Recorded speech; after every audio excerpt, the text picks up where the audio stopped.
Professor Quincy Adams Wagstaff. Members of the faculty, faculty members, students of Huxley and Huxley students. I guess that covers everything. Well, I thought my razor was dull until I heard his speech. And that reminds me of a story that's so dirty I'm ashamed to think of it myself. Professor Wagstaff, of course, is the inimitable Groucho Marx. Signor Emanuel Ravelli. How do you do? Say, I used to know a fellow looked exactly like you by the name of Emanuel Ravelli. Are you his brother? I am Emanuel Ravelli. You're Emanuel Ravelli? I am Emanuel Ravelli. Well, no wonder you look like him. But I still insist there is a resemblance. He thinks I look alike. Senor Ravelli, of course, is the inimitable Chico Marx. And last but not least, for the first time on any record, the one and only Harpo Marx.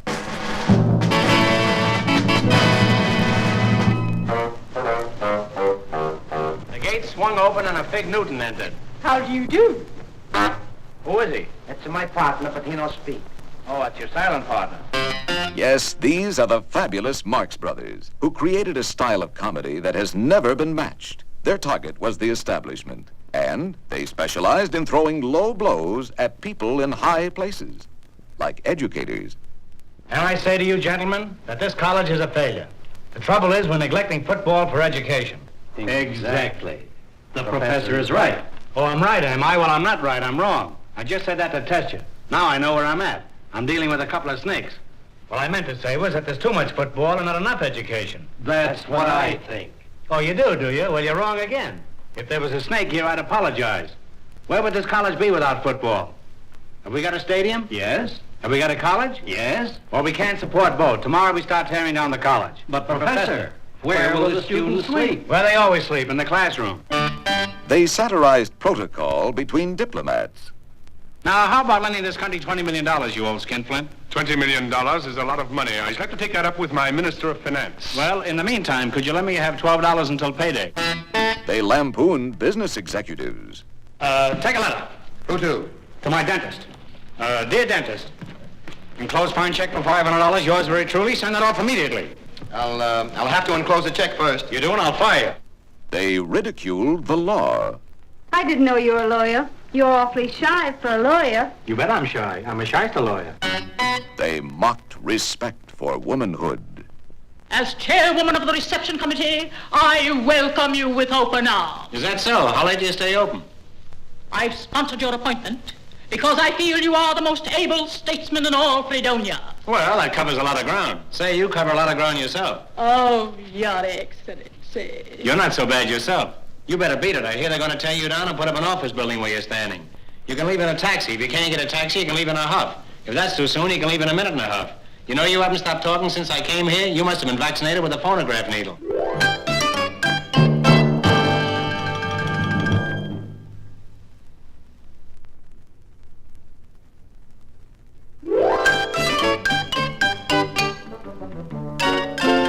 What'd you say? I said beat it!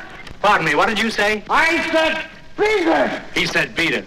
Gee, I wish I'd have said that. Everybody's repeating it around the club. There is no doubt that Groucho Marx is the all-time master of the devastating insult. He believed that if you couldn't say anything nice to a person, go ahead and say it. Would you mind going out and crossing the boulevard when the lights are against you?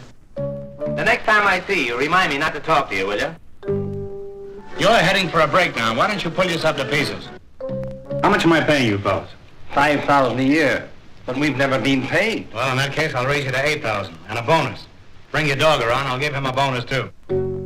With a little study, you'll go a long ways, and I wish you'd start now. You know, I could rent you out as a decoy for duck hunters. Baravelli, you've got the brain of a 4-year-old boy, and I bet he was glad to get rid of it. Why don't you bore a hole in yourself and let the sap run out? How much would you want to stand at the wrong end of a shooting gallery? You're just wasting your breath, and that's no great loss either. You suppose I could buy back my introduction to you? I've got a good mind to join the club and beat you over the head with it. Of course, as always, Groucho's favorite targets were symbols of authority, like the captain of a luxury liner. Are you the floor walker of this ship? I want to register a complaint. Why, what's the matter? Matter enough. You know who sneaked into my stateroom at 3 o'clock this morning? Who did that? Nobody. And that's my complaint. Another thing, I don't care for the way you're running this boat. Why don't you get in the back seat for a while and let your wife drive? I want you to know I've been captain of this ship for 22 years. 22 years, eh? If you were a man, you'd go in business for yourself. I know a fella started only last year with just a canoe. Now he's got more women than he can shake a stick at, if that's your idea of a good time. Here, he socks it to the head of a university. My dear Professor, I'm sure the students would appreciate a brief outline of your plans for the future. What? I said the students would appreciate a brief outline of your plans for the future. You just said that. That's the trouble around here. Talk, talk, talk. Oh, sometimes I think I must go mad. Where will it all end? What is it getting you? Why don't you go home to your wife? I'll tell you what, I'll go home to your wife, and outside of the improvements, you'll never know the difference. Here, he manages to insult the entire cabinet of a country. All right, meeting's call to order. Your Excellency, here's the Treasury Department's report. I hope you'll find it clear. Clear? Why, a 4-year-old child could understand this report. Run out and find me a 4-year-old child. I can't make head or tail out of it. Hello, members of the cabinet. We'll take up old business.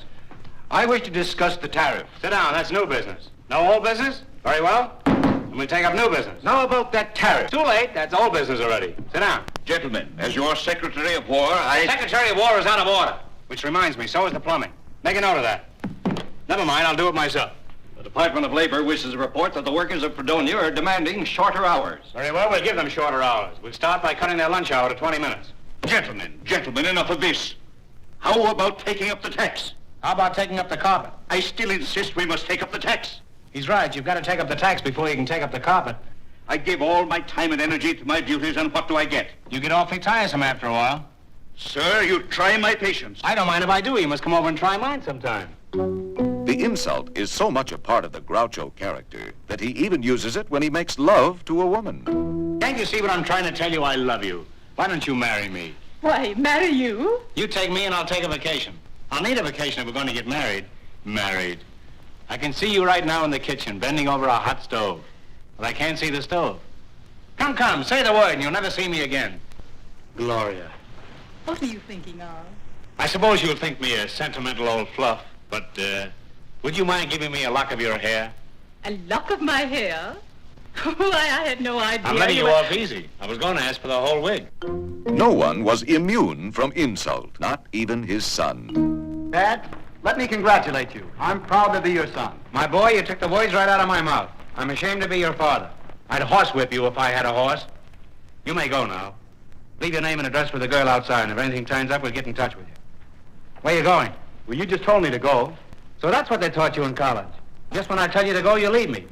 You know you can't leave a schoolroom without raising your hand, no matter where you're going. Anything further, Father? Anything further, Father? That can't be right. Isn't it anything farther further?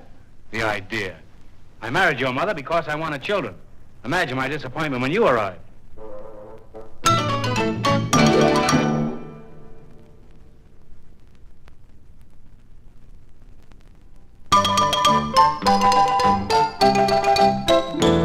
You call this a barn? This looks like a stable. Well, if you look at it, it's a barn. If you smell it, it's a stable. Well, let's just look at it. That was Chico Marx. He was master of what can be called affable insanity, the comedy of the absurd. You are one of the musicians, but you were not due until tomorrow. Couldn't come tomorrow, that's too quick. You're lucky they didn't come yesterday. We were busy yesterday, but we charge just the same. What do you fellas get an hour? Oh, for playing, we get $10 an hour. I see. What do you get for not playing? $12 an hour. Well, clip me off a piece of that. Now, for rehearsing, we make special rate. That's $15 an hour. That's for rehearsing? That's for rehearsing. And what do you get for not rehearsing? You couldn't afford it. You see, if we don't rehearse, so we don't play. And if we don't play, that runs into money. Well, let's see how we stand. Flat-footed. Yesterday, we didn't come. You remember, yesterday we didn't come. I remember. Yeah, that's $300. Yesterday you didn't come, that's $300. Yeah, that's $300. Well, that's reasonable. I can see that all right. Now, today we did come. That's That's $100 you owe us. Hey, I bet I'm gonna lose on the deal. Tomorrow we leave. That's worth about... $1 million. Yeah, that's all right for me, but I got a partner. Chico, as the most implausible spy in history, reports to his superior. Well, you remember you gave us a picture of this man and said follow him? Oh, yes. Well, we get on the job right away. And in the 1 hour, even in less than 1 hour... Yes? We lose the fix. That's a pretty quick work, eh? I want a full, detailed report of your investigation. All right, I tell you. Monday, we watch the Firefly's house, but he no come out. He wasn't home. Tuesday, we go to the ball game, but he fool us. He no show up. Wednesday, he go to the ball game, and we fool him. We no show up. Thursday was a doubleheader. Nobody show up. Friday, it rained all day. There was no ball game. So we stayed home. We listened to her over the radio. Then you didn't shadow Firefly. Oh, sure, we shadow Fire. We shadow him all day. But what day was that? Saturday. That's some joke, eh, boss? Terrible puns like Shadow Day are all part of Chico's technique.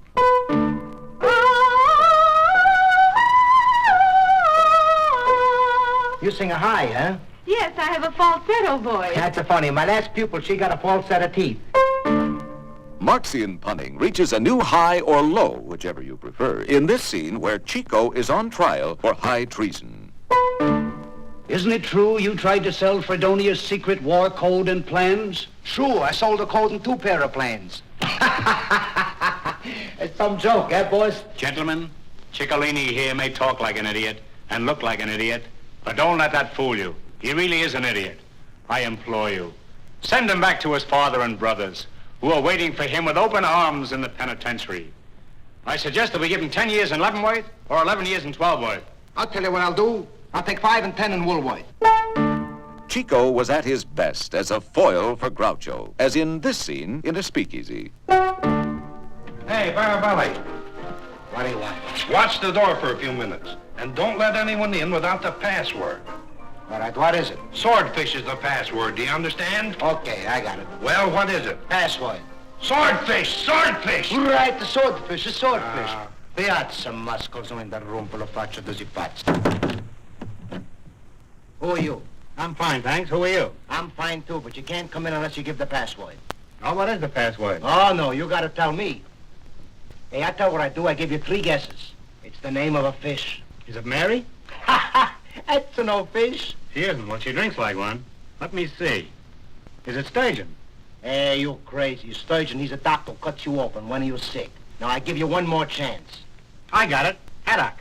That's funny. I got a headache, too. What do you take for a haddock? Well, now, sometimes I take aspirin, or sometimes I take a calomel. Say, I'd walk a mile for a calomel. You mean chocolate calomel. I like that, too, but you no guess it.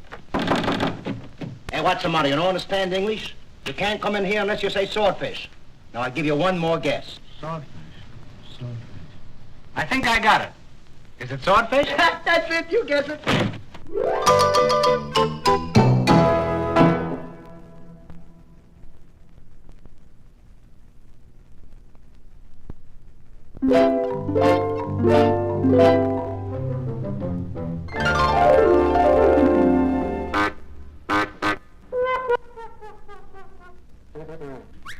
These are the sounds of the great Harpo Marx. Although Harpo never spoke a word in the movies, the audience always knew what he was thinking. Did you see a handkerchief? I thought I dropped one, but it really doesn't matter because what I'm really interested in is you. Did anyone ever tell you that you look like the Prince of Wales? That's funny. I thought it was an original idea of mine. Tell me, do you know who I am? Do you know my room number? Well, I'll be there at 11 o'clock tonight. Although he didn't use the spoken word, he did use sound and could express every emotion with it. Love, hate, anger, chagrin, even contempt. Here's the classic scene where the kindly policeman advises him to stay away from the wrong kind of people. And as he pumps Harpo's hand, silverware keeps falling from his other sleeve. You better come with me, young fellow. Don't take him away, officer. All right. I let him go this time. But I want to give you some advice. You're running around with the wrong kind of people. Now, why don't you go home? He's got no home. Go home for a few nights and stay home. Don't you know your poor old mother sits there? Sits there night after night, waiting to hear your steps on the stairs. He's got no stairs. And I can see a little light burning in the window. No, you can't. The gas company turned it off. Now, what I'm telling you is for your own good. And if you listen to me, you can't go wrong.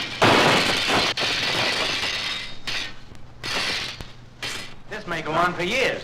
Now there's just one thing. I can't understand what's delaying that coffee pot. But of all the sounds of Harpo, there was one for which he was most famous.